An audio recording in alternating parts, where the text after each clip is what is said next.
What's up everybody, my name is Justin. Welcome back to my pit lane garage. Today we're going to be going over how to bleed the brakes on my Subaru BRZ. I just recently had the car out at the track for its first ever track day. And what happens on the track with the high braking that's going on, you generate a lot of heat in the brakes, which really punishes the brake fluid. When the brake fluid heats up and gets to a boiling point in some cases, what happens is you get air bubbles in the brake lines, which really reduces the performance of the brakes themselves. Now, while I didn't necessarily boil the brake fluid during my track day, I do have aftermarket brake fluid in there, so it does have a higher heat tolerance. We're gonna go ahead and bleed the brakes anyways, just for the additional peace of mind, making sure the brakes are in top-notch working order. Now, for those of you that are just daily driving your cars or not really doing any kind of performance driving like track days or autocross, HPDE, that kind of thing, you probably won't ever have to worry about bleeding your brakes. For those of us like myself who autocross the cars regularly, hit the track regularly, you're going to want to be very familiar with your brake system and bleeding and flushing the brakes. Now, the brake bleeding process that I'll show you today applies to a lot of different makes and models of cars, not just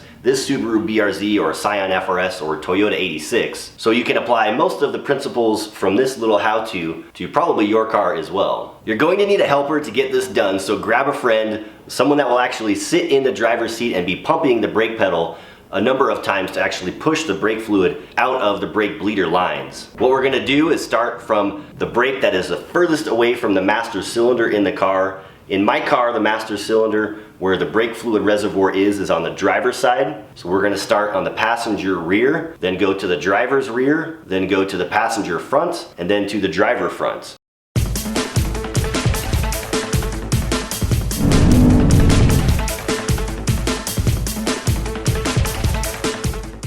Before we get going, let's go ahead and check out some of the basic supplies that we're gonna need to get this job done. You will want some shop rags and shop towels to wipe up any fluid spills.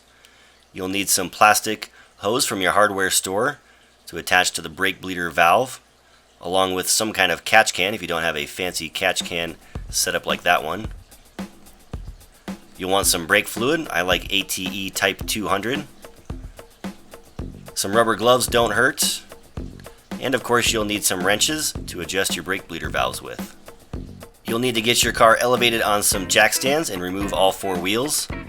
Then you can remove the brake fluid reservoir cap.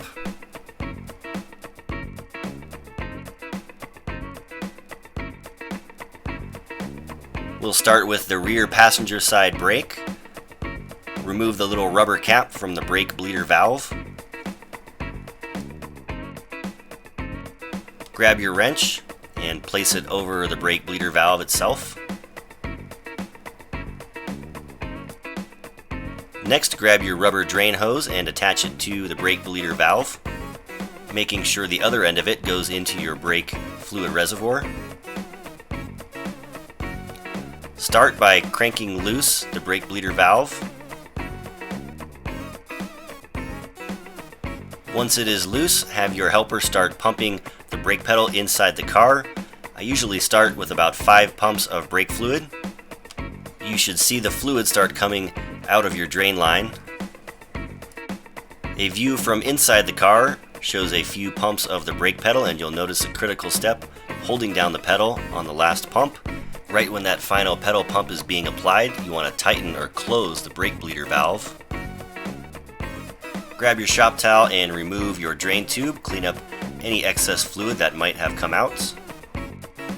Make sure the brake bleeder valve is snug, but do not over tighten. Then clean up once again any fluid that might have spilled out. Another critical step in this process is topping off your brake fluid between each brake caliper that you bleed out. If you don't do this step, you're going to run your master cylinder too low and actually suck air into the brake lines, in which case you would need to bleed the brakes all over again to get the air out. Perform the same process on the driver's side rear brake and then move on to the front passenger side, which we're looking at right now. We've removed our rubber cap from the brake caliper bleeder valve. We've got our wrench on the bleeder valve and we're attaching our drain line hose. Loosen or open up the brake bleeder valve. Once again, have your helper pump the brake pedal in the car And on the final pump, again, you're going to want to close the brake bleeder valve. Again, go ahead and remove the drain tube, cleaning up any brake fluid that may have spilled out. Make sure to snug up your brake bleeder valve again. Repeat the process on the driver's side caliper. Once you've completed all 4 corners, go ahead and top off your brake fluid reservoir and fill to the max level line. Replace the cap on the reservoir and the job is complete. Alright everybody, so there you have the basic brake bleeding process for your Subaru BRZ, Scion FRS, or Toyota 86. Again, this process will apply to most any car that has disc brakes. Now for me, when I'm bleeding the brakes on my car, if I've done a few track days or some autocross events, I'm going to go through about 5 brake pumps of brake fluid for each corner of the car, just to make sure we get any of that old fluid pumped out of there and any air bubbles if there are any in there. And in some cases, I might go around the car once and then go around it once again, maybe doing 1 pump or 2 pumps just to bleed the brakes a final time. So thanks again everybody for watching. I really appreciate it. If you have any thoughts or comments, maybe your own tips and tricks on how to bleed your brakes, please leave them down below. I would love to hear from you. Stay tuned for more videos coming up real soon. Stay fast out there everybody. I'm checking out. We'll talk to you all next time.